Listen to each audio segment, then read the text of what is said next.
Hey, what's going on, everybody? Welcome back to Lineage Break Live, a Grand Archive TCG live show. I am your host, Cam. With me, as always, is Trusty Steven. Good morning. Hello, Steven. Happy October 3rd. Is that a Full Metal Alchemist thing?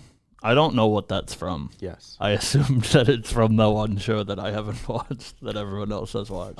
It is indeed. I always think about it as a Mean Girls thing. It also is the Mean Girls Day. Yeah. That one I am acutely familiar with. It is both the Full Metal Alchemist Day, and it is the Mean Girls Day, and it also my friend Pedro's birthday. Happy birthday, Pepe. Wherever hello, you are in chat. the great beyond. I hope you're doing well. Steven is tired. He deliberately went upstairs when we got here to get a coffee, which is out of the norm for Steven. Yeah. So he's having a day. So I've been waiting for a game for a while now, and that game is Digimon Story Time Stranger, and that got a Kingdom Hearts title. It does. It's got a convoluted Kingdom Hearts story too. That game came out last night. I was up late playing Digimon Time Stranger. Sorry. Yeah, Rich's comment. Breaking my lineage to this right now really did take me out of it. Yeah, But if I look a little bit more tired or less energy than normal, it's because my mind is in the digital world. Don't worry. We'll take Steven's mind out of the digital world. Yeah, we got a lot to talk about today, actually, and into the cardboard world. I think I said this on the show, maybe literally last week, that I told one Mr. Game Creator, lead developer, Sylidar, that we needed 10. That we needed 10 tidbits before we were going to do a tidbit episode. But then he dropped a banger of a seventh one. He fucking twisted my arm, man. Yeah, it was like, you got to talk about this one. You're like, oh, fine. Yeah, so I guess it's 7. 7's a good number for the thumbnail, you know. 7 things to talk about. 6 really, but you know we'll talk about 7. But also, chat. I'm sure you're aware. You've been talking about it today in the chats. Is we also got a really strange character announcement yesterday, I think. We also we saw Tweedledum this week as well, right? That was after the show last week. Yeah. We're getting little spicy bits about PTM. I'm so excited for more Guardian. Yeah. There should be some. Well, Tweedledum. Yeah, or she's a water guardian. Water Guardian. Yeah.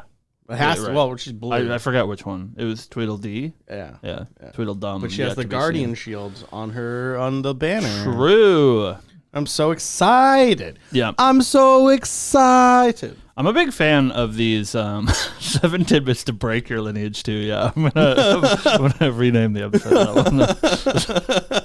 That one's quite good. Yeah.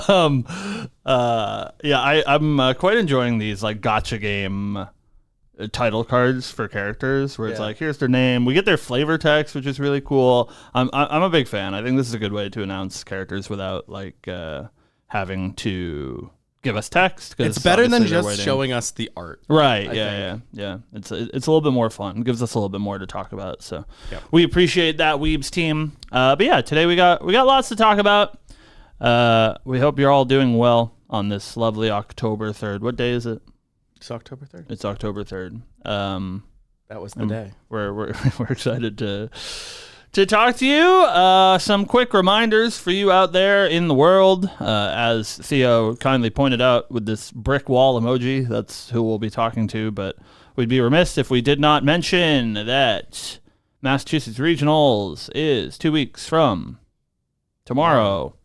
And so that's pretty cool. Our store championships is also tomorrow, but I think that matters for less people. But regionals, if anyone's traveling out to regionals, it's going to be in 2 weeks. That's pretty cool. Theo is not here, but Theo will be here, probably behind this desk, if we have anything to say about it, in 2 weeks for regionals. So you guys can look forward to that. It'll be his second debut. Yeah, his second podcast debut. Yeah, he made an appearance on True Champion Gaming's podcast and has never been on any podcast before. Yeah. So congratulations. Not even the one that he made. Yeah, Theo is doing a world tour. Yeah, the best way for you guys to see the Theo episode, the one that you won't ever see, is if we do it live like we do every week. So that's probably the plan. Theo is pretty good at keeping his mouth shut, so hopefully he doesn't give away any leaks to you folks if we shoot it live. But so all that aside, and also a couple of weeks from now is Ascent Niagara. I don't know if you guys heard. That's like 3 weeks from today is Ascent Niagara. It's kind of crazy. So we will see you there. All right, Steven. Cameron. In addition to Tweedledee, which she's cute. Dumb bitch. She's a guardian water ally. That's cool. We got a weird one announced yesterday. Yeah. Which is Merlin. It's the one on the thumbnail. Something fragment. You pull that up for me. It's Merlin Surreal Figment. Yeah, there we go. Surreal In order figment. to walk forward, something must be left behind. Yeah, so we got Merlin. She's a unique ally. She's a Crux Assassin card, which those bottom bits are not particularly surprising. Crux Assassin makes sense, but she's a unique ally, which is really weird. This is a first on several different axes, which I think is interesting. This is the first time we've had a champion appear as not a champion, and that's a pretty big deal. It is also the first time that we've seen a champion appear, in two places at once, sort of. She is going to be in the set proper and also as a unique ally, so that is pretty interesting. The Bell, the creative lead for Weeps, made a tweet asking if people had found all of the lore implications about this sort of announcement, and there are a couple that I would like to talk about. Is it the one I made? I don't know. Steven, why don't you start us off? So I think there's two Merlins. Two Merlins. Yeah, we get two of everything here, right? There's the reflections. True. I think that maybe the unique ally might be a reflection of Merlin. Yeah, I think that's pretty spot on. I think it's hard, at least for me, to decide necessarily what the literal lore implications are about this, but it is pretty easy to point out things that are interesting that I assume will be relevant. I just don't know how they will be relevant. And so first of all is that one is a great point, is that this is a reflection of Merlin. You can notice this by the mole on her face is on the wrong side. As if you are looking at yourself in the mirror, her mole is on the wrong side, which sort of gives it that air of it being a reflection of Merlin in some way. I think something else that is really interesting is that she is in the frame for frame exact pose as Lorraine Spirit Ruler, which I think is a reference to her, the mind stealing Lorraine back in FTC. And her flavor text, as you just read, says, in order to walk forward, something must be left behind. So I'm sort of under the impression that this is a reflection of herself as a warrior. And in order to become an assassin, she has to leave something behind, i.e. her, warrior class association that she had while she was Lorraine. So I assume that this will have some spirit ruler type flavor. It'll get a sword back or something. It is an assassin card, so it'll probably be shifted towards that. Maybe it gets back a dagger or something. But yeah, I assume it'll have Spirit Ruler vibes because it is shot for shot the same pose, and I think that's on purpose. And then last but not least, she's wearing a different outfit. This isn't just a reflection of our current Merlin with her, sassy new outfit. This is a different sassy new outfit that has some Snow White vibes. We don't know exactly what's going on with Snow White. She has that weird alternate art CSR that everybody's gooning over. Obviously we see her on the product sheet getting murdered. The thing that she's getting murdered by are these long black spikes that you can also see in Snow White's art are on her headdress behind her. And notably in this art, those same spikes are on Merlin's headdress as well. So she has a similar color palette with the white dress as Snow White, and then does have those same spikes in her hair that she does not have in her normal Merlin outfit. So I assume there's also some sort of association with Snow White. That makes a lot of sense. So pretty cool.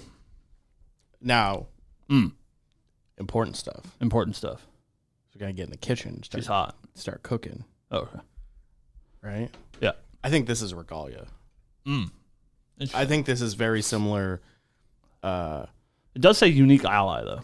So does the deer. Yeah. So this is like a material deck. Summon your... I think so. Figment of Merlin. I think so. We can talk about that later.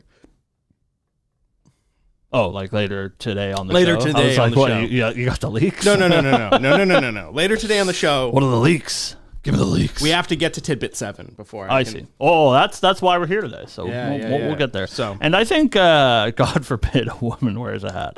I think there are, some cool tidbits to talk about. 7 is mostly the reason why we're doing this show. So I think that will take up the bulk of the episode. There's so many things that we can talk about. But I think we can kick that off right away. I think the tweet got deleted because I cannot find it. No, it's on there. It's on there for sure. It's just ancient. It's from like 1 billion years ago. Well, PTM number 1 tidbit was, I believe, this is paraphrasing. Yeah. Cam is doomed, or Cam will be broke forever. Yeah, I believe it is at Lineage Break is broke. I believe that's it. I know it still exists there somewhere. We don't need to see it personally to tell you that that's what it is. I tried to scroll back, and then I was starting hitting like DTR stuff. I'm like, was it in like? It was too far. I don't know. It was a long time ago. I'm flattered to be a part of Tidbit season. Thank you, Sylidar. This is something that we can probably glean some information from. Obviously, a meme. Sylidar likes to upset me because I'm a good. You're a good target. Yeah. I like to play the victim. I'm a good target for the bullying. But I think this is obviously alluding to some Alice stuff. We have. Now seen the sites, and Syl actually himself posted a little video of what the sites look like now that they've been printed, and they look super awesome. So we've seen the sites. We know that's going to be pretty bad for me financially. Yeah, Alice is on it. And then I assume there is, we've seen Alice on the Umbra site. I assume there'll be some Alice cards in some sort of CR variants. God forbid the CUR. We'll hope for the sake of my wallet that this unique Merlin is the CUR or something, and it's not Alice, but we will learn that sooner rather than later, and I will be sad. Sad and happy, of course. I'm excited if Alice gets a CUR. I'm just not excited to pay for it. But yeah, so that's tidbit 1. That came out a really long time ago. It was like way before any PTM stuff came out. It was like right after DTR came out, I think.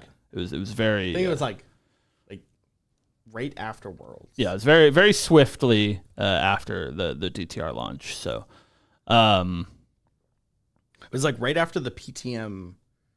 Yeah, after the product sheet came out. The product sheet, because it was along the time where you were complaining about how they named all of the Alice cards Merlin. Yeah, I don't know. Yeah, the timeline is not my strong suit. Wibbly wobbly. Yeah. All right, well, I guess that'll lead us into tidbit number 2, which Incapacitate is getting reprinted in the Reco. Or I guess it's not in the Reco, but... Read them word for word, Steven, no paraphrasing. Incapacitate will be reprinted as an uncommon. Yeah, which I think means it's not in the Reco deck. I guess I think it'll be in the booster set as an uncommon. Unfortunately. Why is that unfortunate? I think that card should be banned. Oh, sure. I hate that card. Oh, sure, different. It's getting a little pricey. I think there are a few bucks for the Reco ones. Yeah. Obviously, it got reprinted as an Ascent promo, but those are kind of expensive.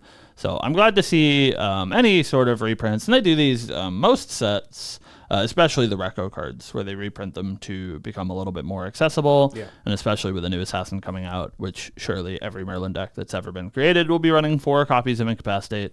They are giving us a new one, assumingly with Merlin in the art. So that's good. You're gonna read this one? Sure. Yeah, you got it. I don't even have them up. So PTM tidbit number 3. You got this. Drib bulge. Ooh, drib bulge. You think he did that on purpose so that you would have to say drib bulge on camera? Yeah, probably. This was very quickly figured out as the Jub bird, which is a thing from Alice in Wonderland. Yeah, I'm not a source material guy. What can you tell me about the Jub bird? I believe it does. I don't know what that is. It's like a bird that does rhyming or something. Sure. I don't remember. They all do rhyming. They're all. I know they all do rhyming, but this was like one of the ones where it's just like, I don't know. I don't know. I don't really. I didn't read the books. Somebody in chat, tell me what's going on with this Jub bird. But yeah, I mean I think we're going to be seeing a lot of the characters from Alice in Wonderland show up. Obviously, we just saw Tweedledee that we talked about earlier. We assumingly will see the Jabberwock this set. They've talked about it several times, especially in the PTM lore stuff that we got in the product sheet. Yeah, so I think we'll start seeing. We got the Walrus and the Carpenter sort of last set. Yeah. So yeah, I think we'll start seeing the Alice in Wonderland characters that we're missing because this is the finale. Right. Of the set, so any of the ones that you assume should have been there in DTR will be here in PTM. It's just a spooky bird. I like spooky birds. Thanks, chat. Spooky birds are cool. Yeah. Maybe it's a number card. Maybe it's an Alice card. Who knows? Could be cool. Could be cool. Okay. PTM tidbit number 4. The set features new product adjustments aimed towards collectors of shiny cardboard. This one has come to fruition before we got the set. This is clearly talking about the sites. I would assume more than that, I think. Oh, yeah? Yeah, well, I think this is obviously talking about the sites, which are a new slot, which is really cool. But it does, I give credit to this man maybe... more or less than I should, but I am always under the impression, especially when it comes to tidbits, and I've caught Sylidar post a tweet and then quickly delete it and then post a new one before, because I have the notification bell rung. So I think that when he makes these tidbits, he's very deliberate with his words, and it does say adjustments plural. So I would be curious if there are maybe some other adjustments for us to, yet to be seen. I really think it's telling, and we talked about this when they put out the product sheet, that this is the first time in Grand Archive history that they didn't give us literal numbers for foil variations. They just said, it's over 200, so that we can't do the math anymore. Right. Which I think is cool. It takes, doing the math is fun to an extent, but it does take some of the, the mystique out of the set release. I will say that is my least favorite point of the spoiler season. Is doing the math? Is when you and producer Son are in our Discord just doing math. I'm like, can we just Well, surely that'll still happen. That's set number math. That is. Yeah, just I know. Can we just not do that and just be surprised? Listen, we everybody has their own way that they enjoy spoiler season, but yeah. So I think there might be some other stuff. Nothing confirmed yet, but he does allude to maybe multiple things, which would be cool. I think that the sites are really good, shift in the right direction. I know that. I think the unfortunate part about the ornament printings in FTC is that they came alongside. I think that was a really good decision by the Weebs team that came alongside some less good decisions by the Weebs team. Obviously, the game was brand new and they were still learning, what works, what doesn't. But I think it means that the ornaments fell a little bit flatter than they would have normally if they were, current year, if they came out in MRC or something. So I think it's good to have these extra chase cards, and I think it would be cool to have, since the sites are basically CSR rarity, I think it would be cool to have something a little less than that. Yeah, hopefully something a little bit less rare that gives you some sort of, every, few packs or whatever, I open this cool thing that's not like worth a bunch of money, but it's cool and, adds to the pack opening experience. So yeah. Yes, the less good decision is FTC as a whole. You nailed it, Theo. PTM tidbit number 5. Yeah. No idle thoughts in Merlin Recollection. She's too busy for that. It's that's kind of weird to me. It's a sad day. It is a sad day. We're finally getting to the point where we power crept through Lost in Thoughts and the starter products. Yeah, it's there comes a day when you have to stop printing Grizzly Bear. Grizzly Bear isn't gonna get it done even in your starter products, and I guess that is this day. I hope we'll still see Idle Thoughts in the starter decks. If you buy a Recollection deck, it's kind of a pricey product. It does feel medium bad to have 4 Idle Thoughts. I have several times done the pitch for newer players and been like, here's your, it's good out of the box. You can take it to locals. It's a pretty strong deck. And that is true of most of the Recollections not named Dao-Chan. But every time, like Tristan, like Clockwork, people that are playing the Tristan deck are like, what is this card doing in it? Why is there Idle Thoughts in this deck? Because, Idle Thoughts is pretty bad. So I think in regards to Recollection products, I think it's okay to remove the literal chaff. It is sort of like a deck building tool for new players where they open their deck and relax. They open their deck and they see, how do I upgrade this? They gave me some sideboard cards. They gave me some extras. What cards should I remove? And they're like, oh yeah, you should take out Idle Thoughts. So I understand why there's that sort of deck building challenge in there for newer players, but I think it's okay to move past that. Yeah, I agree. Do not ever reprint that card in a different art, though. Yeah, never. If you're going to... I think we could do CSR. I think CSR would be fine with same the art. Sylidar. Same art, but it has to have the Sylidar, just like the refurbished mat. Yeah, Idle Thoughts does still see play. That is true. It is occasionally playable in the Watermill decks. But it's not good. You could just play. And don't tell me that card is good. I understand that it sees some amount of niche playability, but it's not a good card. I'm not talking about that one. I'm talking about new upgrade Idle Thoughts.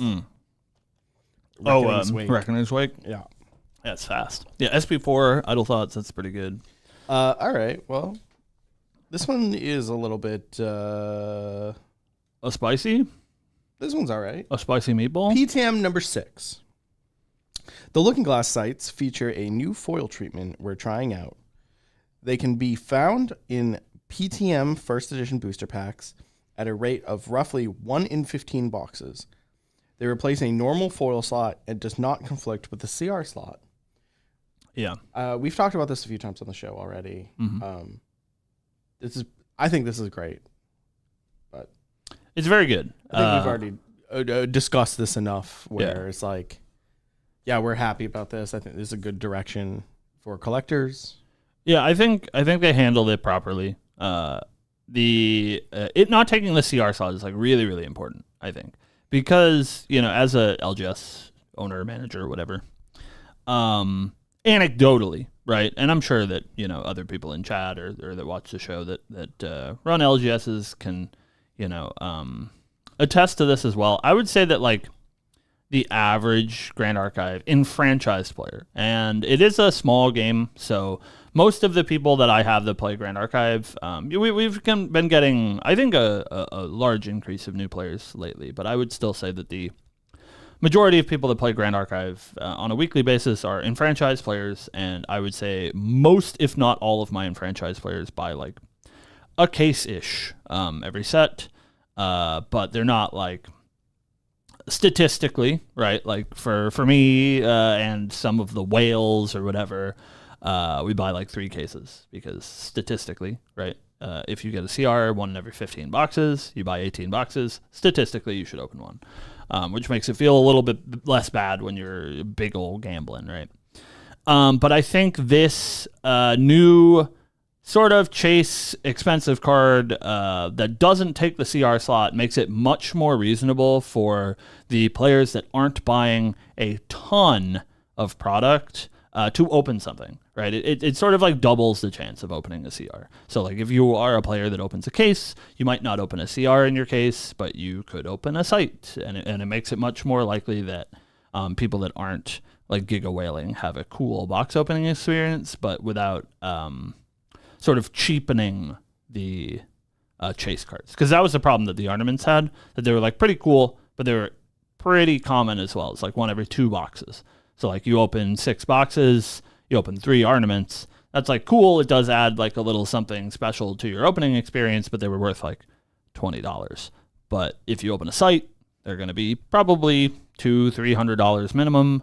And so you still feel like pretty good about opening your site out of your case. Except for a Neos or an Exia one sitting at 100.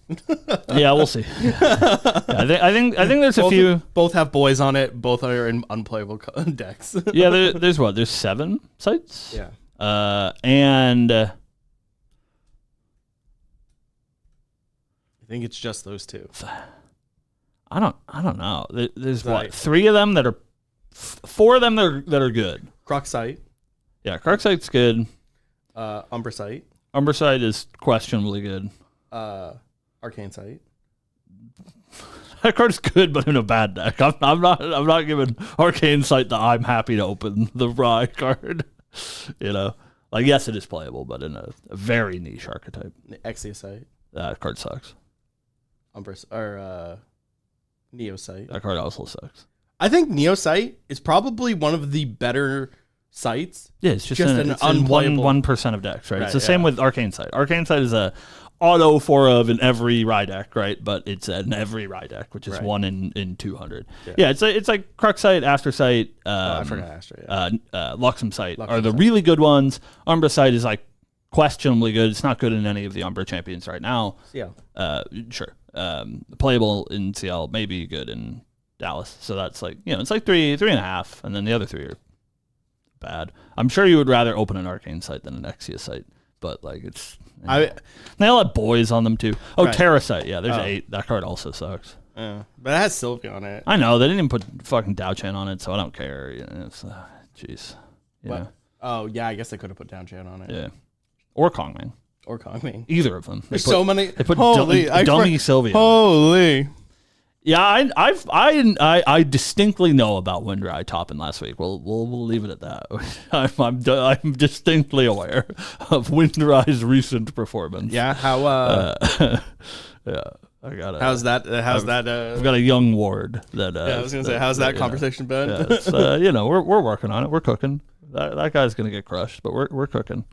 Yeah, Windrai kind of spicy. I know, I understand. Shout out to Hyoka, the only fucking Rye player. It's like you see a Windrai deck, you see a Rye deck top, and you're like, does that mean Rye's good? And then you look at the player name, and it's Hyoka, and it's like, oh, it's the only person that knows how to play Rye in the game. It's like seeing a Neos deck top 8, and it says Jimmy Lee, and you're like, oh, well, whatever, Sorry, Poro. Yeah. Every time I look, and I'm like, oh, what is this Neos deck? And I'm like, it's just fucking Creation's Will deck. Yeah, it's Jimmy Lee playing Creation's Will again.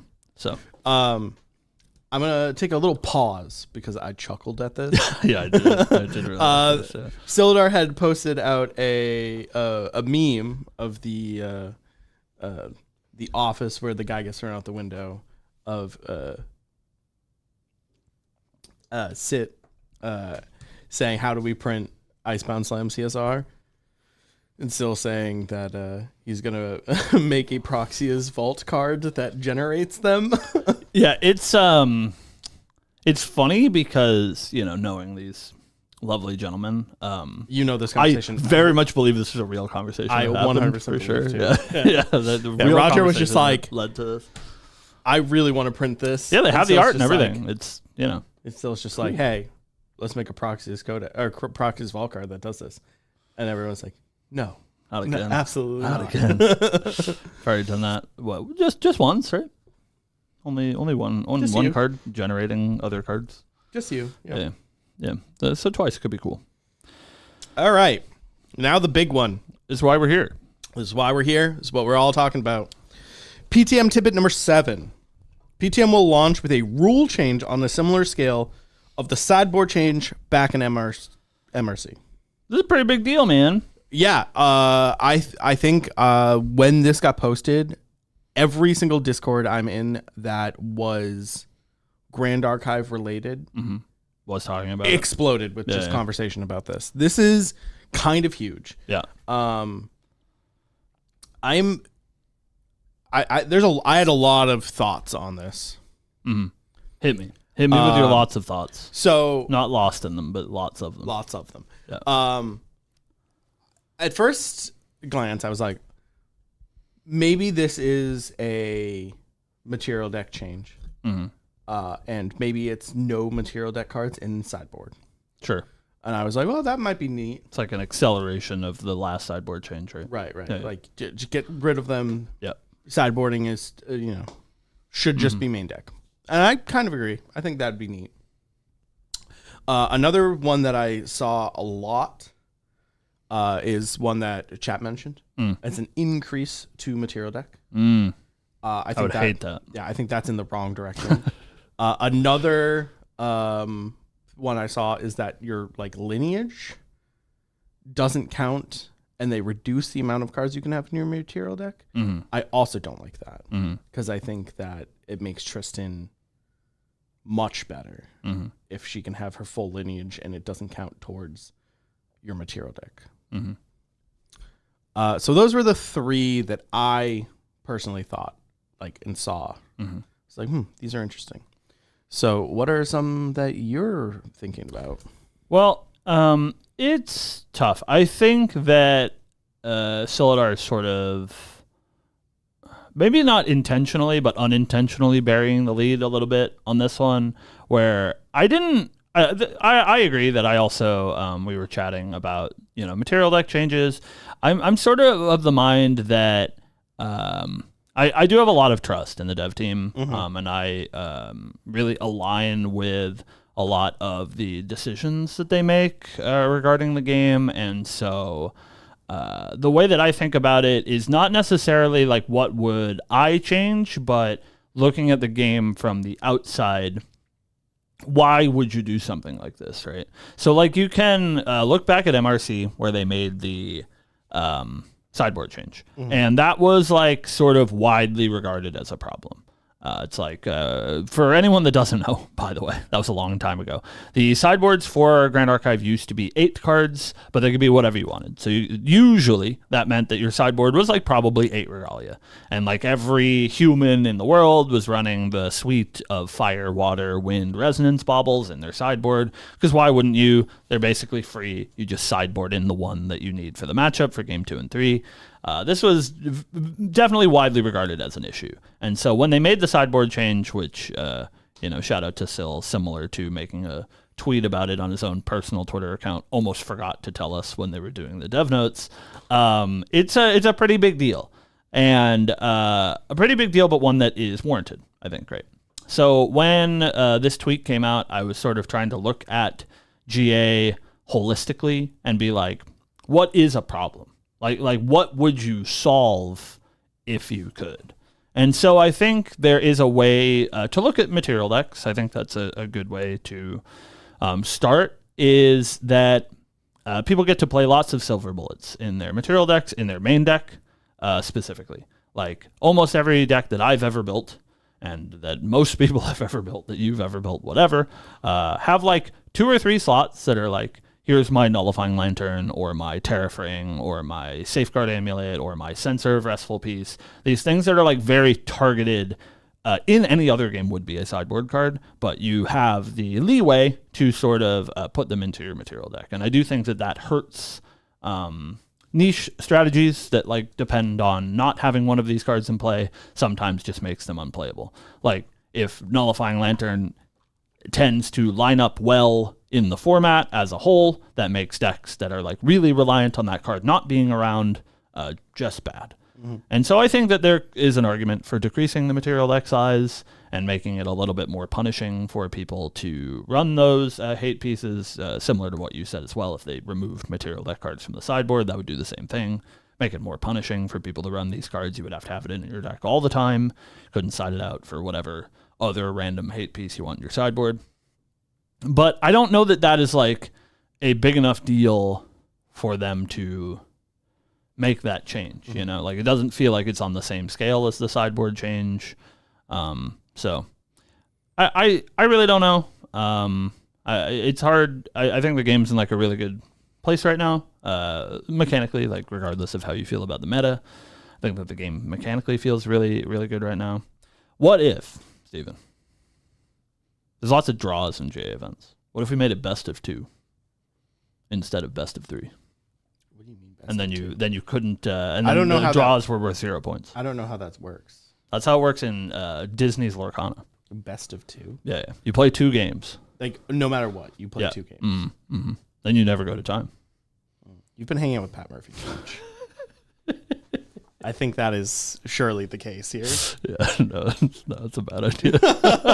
I think surely you've been hanging out with Pat Murphy too much. Yeah, I don't know what it could be. It's I'm interested though. It's at abolish draws, make it a double loss. That's pretty good. The way that it used to work in Weiss Schwarz. I used to play competitive Weiss Schwarz, for anyone who has not been watching the show for the 3 years that we've been doing it.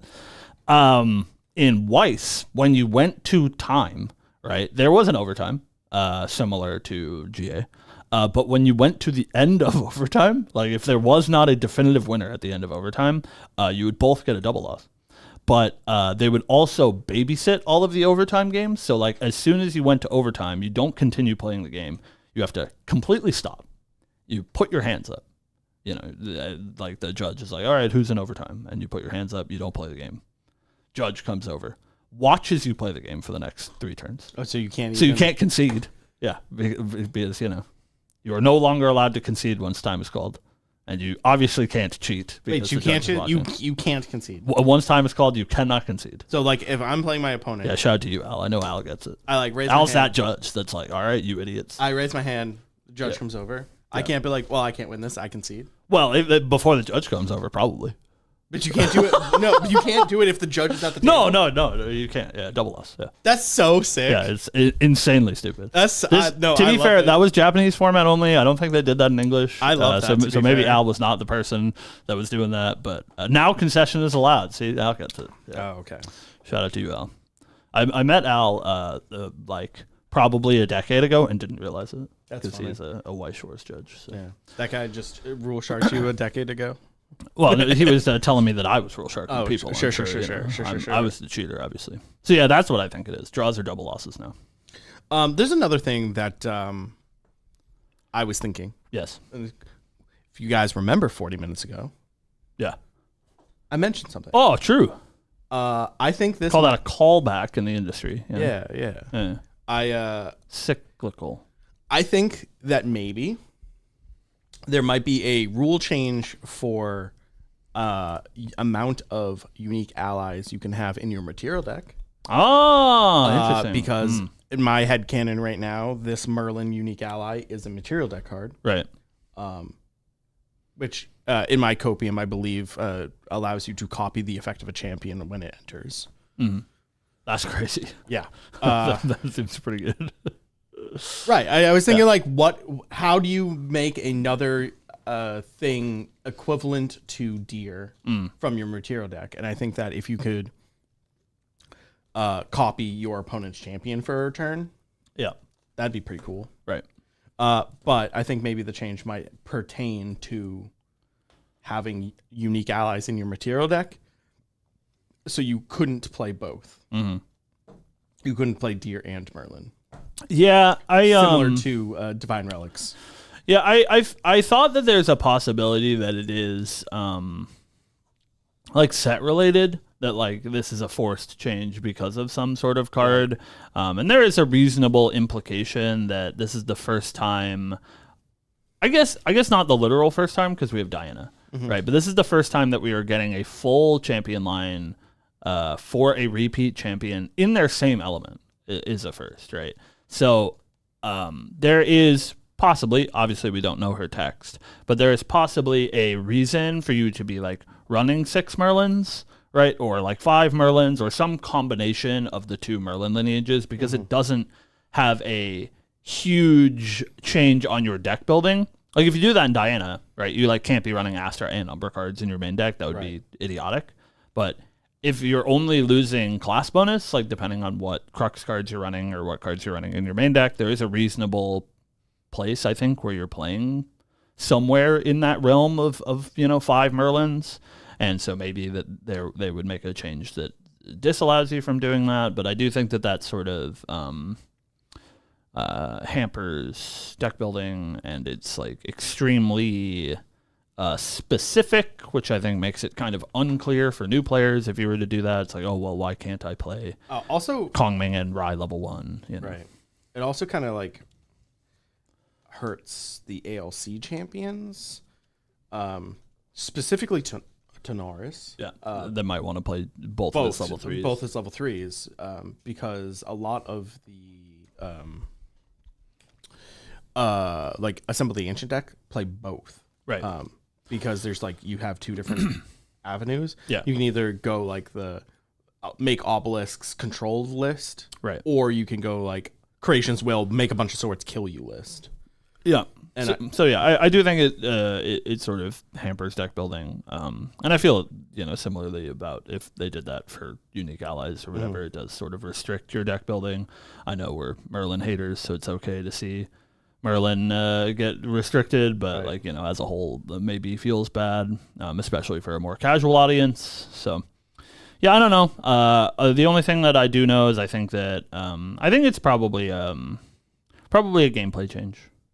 I would be surprised, I think, if they make any sort of like deck building, sideboarding changes. I think it feels pretty clean right now. And I think there is a gameplay change I would love to see. Yeah. I know it'll probably never happen because there's cards that do it. Sure.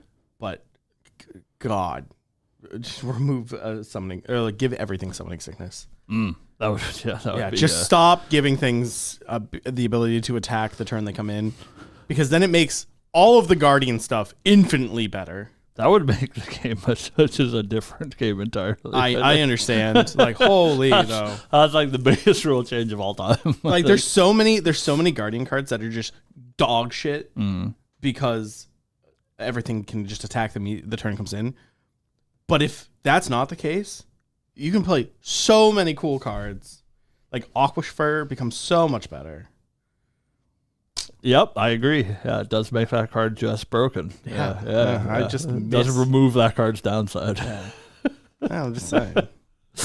Guardian Archive. Yeah, Lancelot, triple in price for the CSRs. True. Yeah, it makes all of the slow curse decks way better, and probably makes aggro unplayable. I don't think we're getting that one. I don't think we're getting that one. It's Lumbering Steed. Yeah, lots of cards with hindered. It just removes the hindered fucking keyword. Hey. Turns out all of those hindered cards suck. Guardian. Yeah, that's true. Yeah, that's true. That's actually true. What is that? Is Lumbering Steed a Guardian? No, I think it's Tamer. A Tamer, Warrior. Who knows? Tamer Horse. But yeah, I think it'll be pretty cool. Hopefully he'll remember to like show us the slide at the dev notes. He just forgets for the meteoric change. It's like or the first ascent after it comes out. It's like, oh, by the way, I know you all came here with these decks. None of them are valid. Yeah. It's an 8-card material deck now. Mm-hmm. Yeah, we actually we do get quite a while in regards to the next one is Europe, I believe. Yeah, it's like UK. It's like UK in January. They moved Philippines. Philippines was supposed to be, I think, during Chinese New Year, but they moved it. Like it was supposed to be in February, but they moved it to January. So I think Philippines is before London now, because London is in early January. It's like mid-January. I think it's the end of January. Oh, really? London. Huh. Yeah, I thought it was. I thought it was like mid. Philippines is the first weekend now of January. But even still, it's sort of similar to DTR, where instead of the normal 2-week lead time, we get a full month. Right, which is really good to experiment with the format before Manila gets their hands on the PTM format. So I'm interested to see what people cook up, and then of course we'll have the world premiere at Akihabara. Yeah. And I'm not sure exactly how they're doing it yet. They haven't announced really any of that. We're in sort of a weird spot where Niagara's in 3 weeks. Yep. But I didn't realize this until like pretty recently because obviously I'm not going. Auckland is the week after, literally 7 days after. Back to back. Yeah, I found that out yesterday when I watched the True Champion podcast. Right. They were talking about that they're going to the back-to-back, and I was like, back-to-back? Oh, wow. They're just like flying from Niagara to Auckland? Yeah. I was like, what's the back-to-back? And then they're like, yeah, Auckland is after Niagara. And I was like, that's crazy. That's insane. Yeah. So I'm curious as far as like announcement cadence, what we're going to see there, because they're so close to each other. The closest that two events have ever really been, unless you count like nationals, right? Like we had that one nationals that coincided with an Ascent. Yeah. But there's no keynotes at nationals. So like this is the first time we're going to have two keynotes within 7 days of each other. And it is sort of a time where we need a lot of things to be announced. Yeah. So also, Perfy, you can't give mulligans in Grand Archive. That makes the other spirits bad. I don't know. Serene's pretty broken, man. I think you'd probably still play Serene, even if you had a mulligan. You get two mulligans. It's like playing Serum Powder. Sure, yeah. In your deck. Sounds broken. That would be crazy. Yeah. I don't think that's going to happen. It's like, let me mulligan. Okay. Materialize my spirit. Yeah. A mulligan again. Yeah. That sounds too good. 2 mulligans, pretty good. But yeah, I don't know. I'm not sure. But with 2 mulligans, you could play Oblation again. You could play lots of decks with 2 mulligans. Lots of very fragile meme combo decks with 2 mulligans would be pretty good. So we'll see. I'm curious to see what the change is. Yeah, but I wouldn't assume it's going to be as big. I think it is a similar in scale decision in that it will like change the way that the game is played.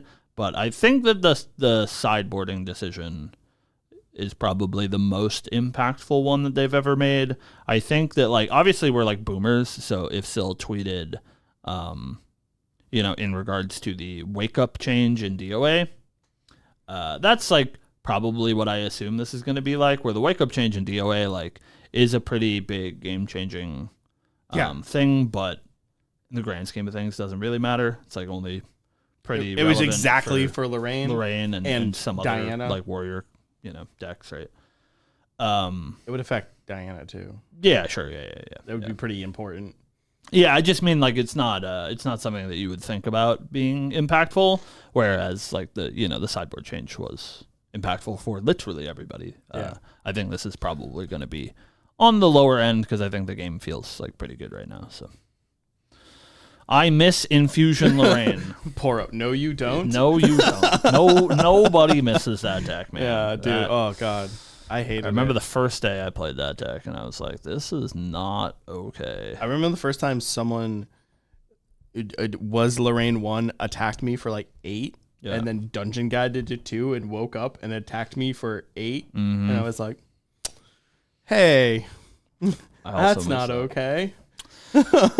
Yeah, it was that era of Grand Archive. I guess it was post Wake Up Change, but that Infusion, Crux sort of Avarice era was the closest I've ever been to quitting the game. So shout out to you, podcast. That's why we're still here, because we had a podcast to do, and we're still here 3 years later doing the podcast. So, and we appreciate you for watching the podcast. Not really a podcast anymore. We're a live show. Yeah, whatever. It's the same thing. It's all about messaging. We will always be here for you, chat, except for right now, because that's about all we have to talk about on the show today. Go ahead. Oh, I was going to say, we're going to leave, but final thoughts. We have a couple, things coming up. True. We have our store championship tomorrow. Yeah. If you are in the New England area and you would like to come try to win a Surveil the Wins. True. She's hot. Come to our store championship. Hasn't arrived yet. Is that true? I don't physically have the Surveil the Wins. That's wild. You have all the regional stuff. Yeah. It You sure it's not like mixed in with the regional stuff? I'm sure. It got shipped to us on August 27th. We were closed. That was when we were moving. Yeah. So it got shipped to us on August 27th. Didn't get delivered because we were moving. We were closed. Must have missed the mail that day. That was when we were moving stuff over to our new store. And I realized, like last week, I was like, oh, hey, I don't have that because I have all the regional stuff. I don't have the store championship kit. And so Theodore, a lovely gentleman, handsome guy in the chat probably, sent me the tracking number. And I click on the tracking number, and it says delivered, picked up at post office on September 11th, which was one of the days that I was in Taipei. So Ralph was covering the store. So nobody went to the post office. And that was 2.5 weeks after it was failed to be delivered. So I have no idea where it is. They said that somebody picked it up at the post office. That was not us. Interesting. Yeah. It wasn't signed for or anything? Nope. Huh. Yep. So, yikes. I don't know where that one is, but, Theo's working on it, so hopefully we'll have one. Yeah. In the mail. Hopefully, yeah, you're welcome, Perf. I got you. Hopefully that, they know what the code was that they sent to you and they can just, cancel it. Yeah, I don't know. I assume that, I always assume that it's hopefully none of you are postal workers. Love what you do. Thank you for supporting our postal system. I always assume it's the post office guy being lazy and maybe it got delivered to our neighbors or something and they marked it as being picked up. It's just really weird that it was 2 weeks after they tried to deliver it. So yeah. I don't know. Maybe it'll turn up. I have Raph going to the post office today to yell at them and be like, "What's going on?" Because we tried calling them and it didn't work. Awful. Whatever. Whatever. You guys will get over it. It'll 7 days from tomorrow, though. Yeah, it's regionals. That's not true. But 14 days from tomorrow is regionals on the 18th. Correct. It is on the 18th. It is on the 18th. Literally delivering mail as you speak. I'm sorry. Thank you for your service. I'm sure you're better than my local post office man. I love my UPS guy. He's a legend. Yeah, he is. So it's all about the person. Not about the institution. I saw it was the old guy the other day. Yeah, I don't know. Yeah, I don't know. Yeah, that was he weird. said it wasn't going to be him, but maybe it is. That guy's a legend. So. Yeah. I love my UPS guy. Sorry. Go ahead. Shout out to you, Seth. Yeah, and then 3 weeks from today, Niagara. Yeah, we'll be in Niagara 3 weeks from today. Regionals in 2 weeks. Store championships tomorrow. It's going to be a busy month. Yep.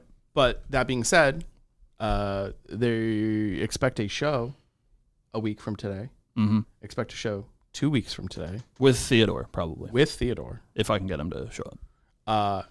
Expect no show 3 weeks from today. True. Unless we film something prior, which we might. Yeah, maybe. We'll see. We'll try to line something up with you guys. Maybe a sneak peek that they don't want me to tell people. But spoiler season's coming up as well, so we have to shoot that. So spoiler season coming up, maybe. So we'll see. I don't believe Cam is going to regionals in Pennsylvania. I appreciate your invite. I am competitively banned from playing Grand Archive. I am not allowed to play in any events, so I will probably not be at any regionals for the foreseeable future ever. But don't worry. It's for indecent exposure. They banned me. Yep. That's true. Do not worry. Lineage Break will be represented by myself or other competitors. Yeah, the gang will be there, but I will not. Yep. Unfortunately, Cam, only an Ascent player. Yeah. And by player, I mean I'm not allowed to play in literally anything. Yeah. I think I'm allowed to play in Scrubbed Out with Poro. Shout out to my man, Poro. Surely you don't have time. I don't have time. But I think I'm allowed to. You're allowed to. I could go to Ascent Auckland and play in Scrubbed Out. Sure. I will. No. You will not, because all of any money you have is going right to... Yeah, I'm worried, man. I'm worried. Right the 3v3. Poro, can I be on your team for 3v3 next year? I will be working. But, theoretically, I would like you to invite me. It would feel good to be invited to your team. Thank you. Yeah, I'm worried about PTM, man. I think it's... I'm a little bit worried. So like minimum, right? I'm always thinking about, I'm really excited for Pantheon. We'll talk about that hopefully when they announce anything about it. I do play a bad deck.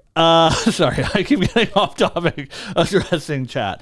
I think about things in like monetary worst case, right? And like currently it's still looking pretty bad. Where it's like, let's say I buy a playset of Umber Sites, and they're what? $300? Yeah. That's like worst case. They're $300, right? That's $1,200. So it's $1,200 for Umber Sites. We assume that Alice is getting a lineage, right? So we have an Alice level 2 and an Alice level 3. If they're CSRs, and I buy them on launch because I'm a psycho, they're like $600. So that's another $1,200. $2,400? I can suffer that. I wouldn't say 600. I know some people. You guys will give me the She's reasonable such a cute deal, girl, man. though. You guys will give me. I bought RE1 for $600 the week she came out. All right, and now she's like $1,200. Shout out to Caben Schwarzentruber, who I bought that card from. Yeah. So, anyways, you know, that's like best case for me is I have to spend $2,400. If she's the CUR, I'm doomed. You know, because then it's like $1,200 for sites. Let's say like the level 2 is a CSR. That's $600. That's $1,800. If I'm lucky, I get the CUR for $2,500, and that's math $4,300. I'm doomed. So we'll see. I'm praying for you, Merlin players. I hope you get the CUR of your dreams, and I hope I don't have to buy it. And astrocytes too. Jesus Christ, I didn't think about this. Yeah, I didn't want to bring it up. Yeah, the astrocytes I'm really on the edge about because you know they really did my girl dirty. You know, put this stupid Diana on stupid astrocyte. She doesn't even want to play it, man. I want to play it. Play set every deck I've ever built. So I'm kind of on the like I have foil RE astrocytes. Maybe I don't even upgrade them to the Diana ones. I don't know. You know what I'm taking RE out of my deck feels bad. You know what I'm down bad on? Buying CL sites because they don't exist because they have house on them. Correct. It was like, hey, here's your new Umber champion. He's a cool boy. He does cool things. What if he was cooler and a cute cleric girl? What if he was a cute cleric girl instead? Like, fuck. God damn it. Shout out to you, Perfy. I know you're always trying to hook up the boys. I hope that if it is an Alice CUR that you open it. To be fair, I am only opening a singular box of PTM. Yeah, at the moment. So I will be looking for all the Guardian stuff in play sets. I might go a little crazy, man. It's been a long time since it's been. I guess like Tao Chan was kind of a set for me. So like I'm just like I don't know, confused, right? Like yeah, you're saying you'll go crazy to open it. Yeah, but like shouldn't you just save the money to just buy the singles? So like theoretically, right? If we look at DTR, which is a good example, I didn't really buy a whole lot of DTR. I ended up buying a whole lot of DTR, just like sort of ad hoc, you know, one box at a time because I have a problem. But like on launch, I didn't open a ton because I don't need any of the cards because it's not a cleric set. I like basically just needed the CUR. And so it made financial sense for me to just like buy the CUR. But I work for a store. I do get price at a good price. Or I do get product at a good price. And for a cleric set where I like need a bunch of the CSRs, I want a bunch of the new CSR, you know, site hits or whatever. And I need the cards because it's a cleric set. And I want a lot of them in foil. It like starts, you know, tipping into the other direction where I like probably do end out on top if I open product. So I don't know. It's tough.